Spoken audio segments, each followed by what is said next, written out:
परिवार की सीधी वंश परंपरा में दूसरों की तुलना में उसकी तलवारबाजी की सीमाएं। 30 साल की उम्र में राक्षसी लोक का द्वार खुल गया, जो दानव कबीले के आक्रमण की शुरुआत थी। 35 साल की उम्र में उसने विनाश के दौर को सहा और चारों ओर राक्षसों का संहार किया। 39 साल की उम्र में वो लंबा युद्ध आखिरकार मानवलोक की जीत के साथ समाप्त हुआ। 40 साल की उम्र में विकिर को आखिरकार उसकी वफादारी का इनाम मिला। इनाम? बदनामी, झूठे आरोप और गिलेटीन की धार। विकिर अपनी आंखें खोलता है, छत की ओर देखता है और उसे एहसास होता है कि ये एक शिशु कक्ष है।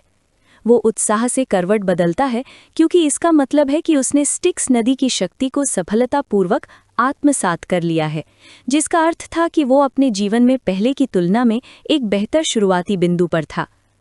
एक नौकर पास आता है और विकिर के पालने में एक बक्सा रख देता है और मन ही मन सोचता है कि मैडम ऐसी चीज क्यों देंगी।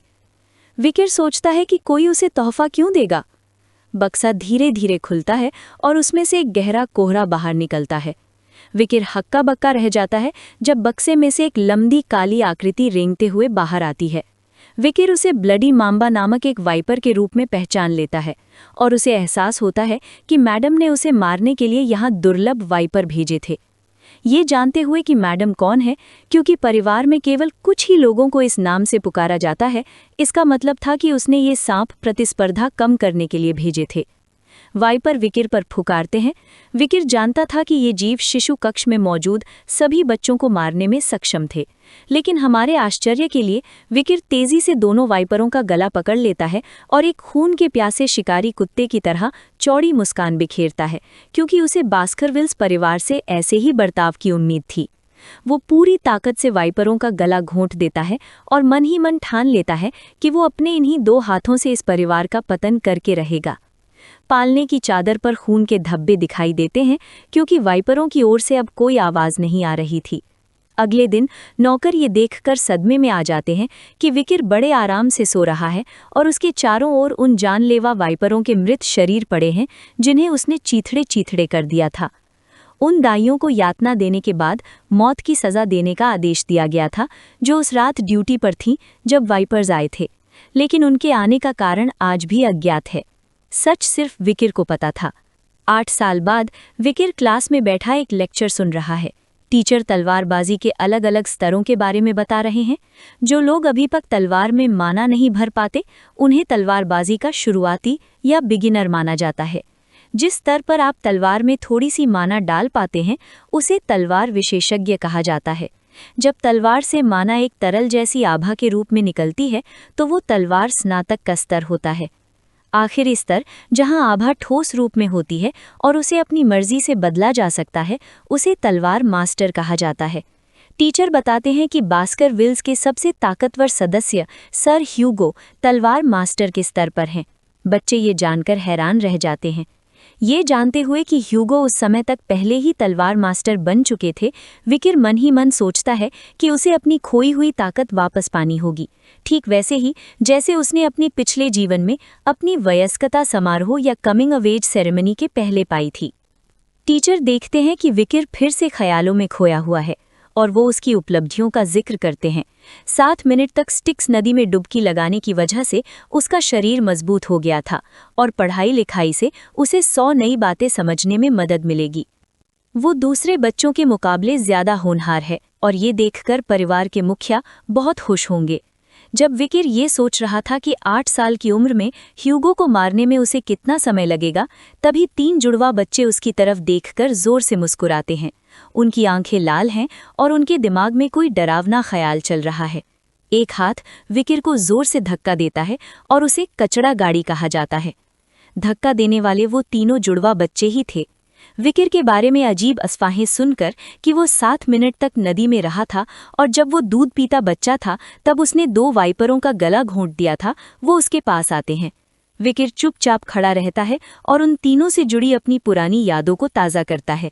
उसे याद आता है कि पिछले जीवन में जब बदनामी की वजह से वो भाग रहा था, तब इन्हीं तीनों ने उसे चाकू मारा था। उन्हें ह्यूगो लाबस कार्वाइल ट्राइडेंट कहा जाता था। हम बस उन्हें हाई, मिडिल और लो कहेंगे। ये सभी 9 साल के हैं। वे विकिर पर चिल्लाते हैं और उससे झूठ बोलना बंद करने को कहते हैं। साथ ही ये भी कहते हैं कि वो उसे पसंद नहीं करते।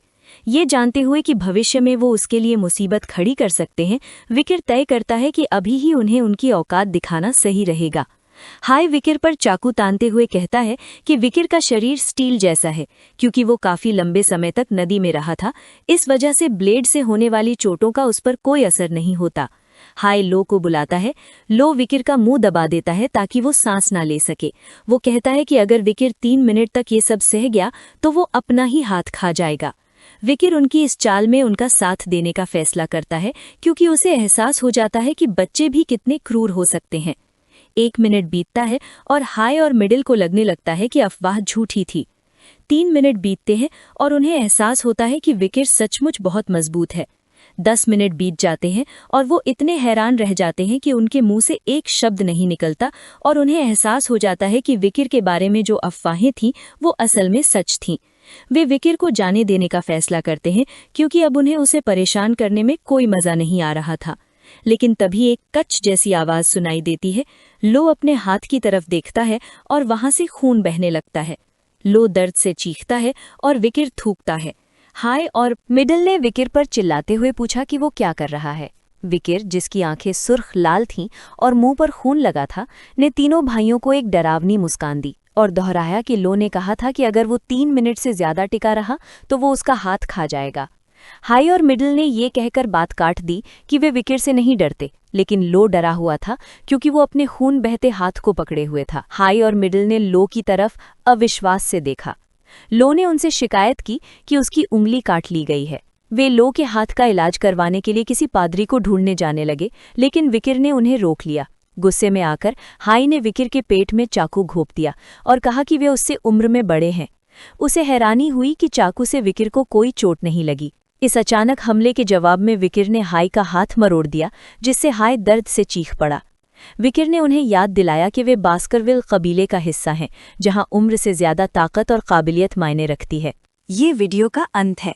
अगर आप लोग अगला भाग देखना चाहते हैं तो हमारे चैनल को सब्सक्राइब करें।